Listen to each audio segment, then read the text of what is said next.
Okay, this is Bill. Just want to do a little frank talk today. There's me with an N95 RespiCare mask, which you can order online, which is kind of a clone, and that's one of the best masks that the public can order. It's a little more expensive, but it's said that it protects you as well as protecting other people. So I thought I'd just mention that. But in any case, I had my annual physical this morning, which under Medicare, the doctor did an antibody test, but not an antigen test. We did not do the swab or anything. And there is an issue with people getting the swab if they're going to get the results back immediately. You've probably heard that there are new tests coming from Abbott Laboratory. Actually, they've been around about 6 months, but they're probably going to be coming to doctor's offices pretty soon, where you can get a result in about 20 seconds or so. And there's also talk that from even the PCR that at which point you turn positive, at what percentage of the 40 tries or something, that indicates the severity of infection. So I just thought I'd mention those. The problem that we're concerned about is that if you are at a doctor's office, or for perhaps you accept a vaccine trial and you go in to be screened and you get the test and you're told immediately the result, you immediately have to self-isolate, even if you're away from home. And that would theoretically mean you can't take a taxi or an Uber. It might even mean you can't legally use the elevator at your own building, although if you're wearing a mask, maybe that's all right. I don't know what the legalities are. If you're not prepared for, not being allowed to shop, maybe you can do DoorDash, but how do you get your mail? Can you go down to the mailbox if you live in a building? What if you get your mail at a UPS store? There's just all kinds of things. If you haven't planned for that possibility, you could be in real trouble.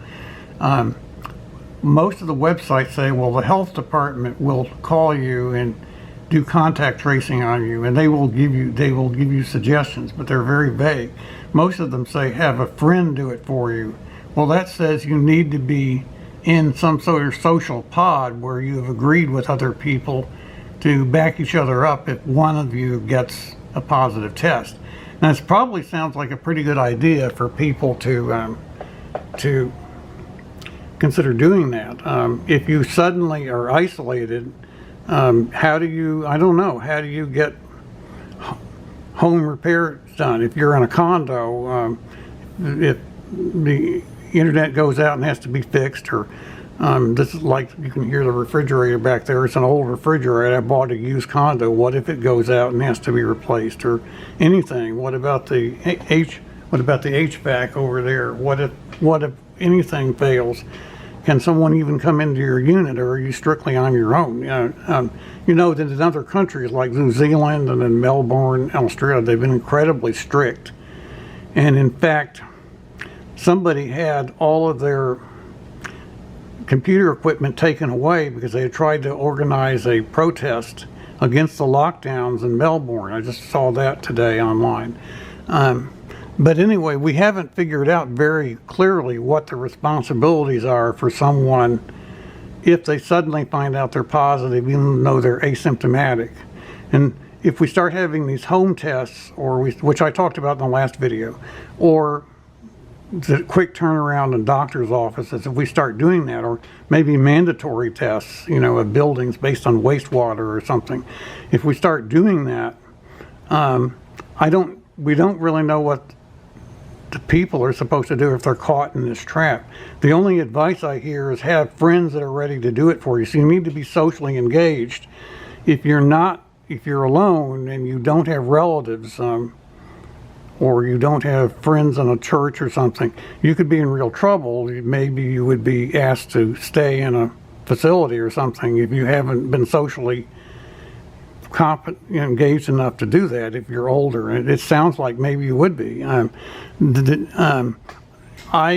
have gone to a couple of churches. One of them's downtown DC and one of them's out in Arlington. Of course, you can't go right now, and I haven't really been doing much of the online stuff. But a few years ago, I used to go to a church in Arlington a lot, and after I sold the house, I sort of decided not to continue going, but to kind of back away from the social scene and kind of maybe come back later, but reconstruct some other priorities. I don't like people to take me for granted, and there are all kinds of psychological issues.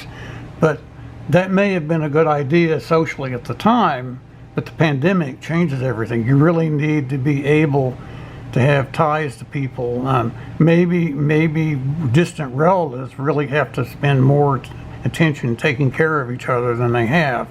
There's a situation maybe in my family, where extended family, where that could matter. I won't get into that. But it seems like you're kind of on your own socially, and you could be in real trouble if you're not adept at setting these things up. There was a volunteer group in the building. I didn't do that. It encouraged going out and doing the shopping for seniors or something. I didn't do that. I've done all my own shopping without any problems at all, because the bigger grocery stores, they have seniors hours in the morning, and they're not very crowded, and they're very clean, and no real problems. But I do wonder what happens if you are in a doctor's office and you're suddenly told you're positive, or if you're in a vaccine trial or something, and can you even go home? I think we haven't paid very much attention to that. So I just wanted to leave you with that thought for today.